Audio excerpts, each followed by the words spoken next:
The moment of truth is at hand in Ukraine. Will we give this victim of murderous aggression the means to win? Or will we allow Putin to snatch victory from the jaws of defeat? Hello, I'm Steve Forbes, and this is What's Ahead, where you get the insights you need to better navigate these turbulent times. After failing to seize Kyiv and quickly occupy the entire country, Russia is changing its strategy.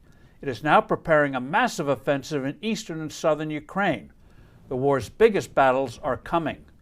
Moscow figures this change of focus gives it battlefield advantages. The terrain is flat, with significant areas of wide open spaces. This geography will enable Russia to use its superiority in tanks, artillery, and air power to far better advantage.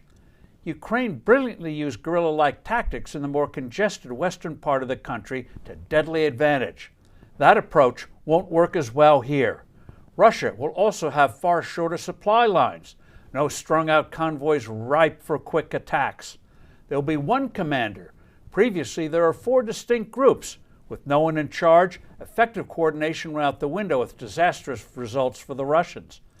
With its enormous advantage in equipment, the Russians figure here they can just grind down Ukraine's military muscle to the point where Russia wins in the east, but also weakens Ukrainian forces enough to seize the rest of the country.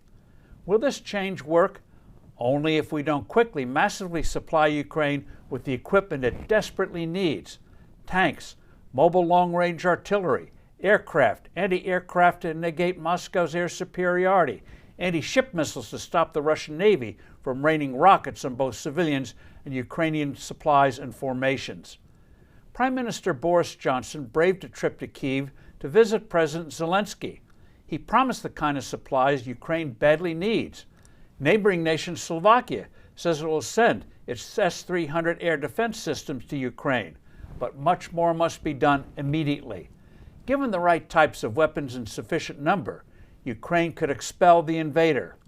But if the Biden team continues to dither for fear of arousing Putin enough to use tactical nukes or chemical weapons, the Russian plan to ultimately conquer Ukraine, despite early defeats, might work.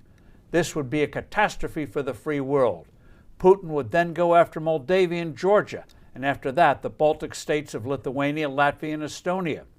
The Balts don't have the geographic space of Ukraine.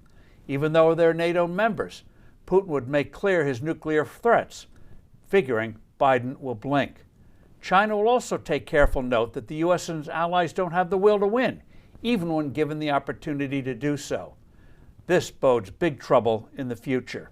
I'm Steve Forbes. Thanks for listening. Do send in your comments and suggestions. I look forward to being with you soon again.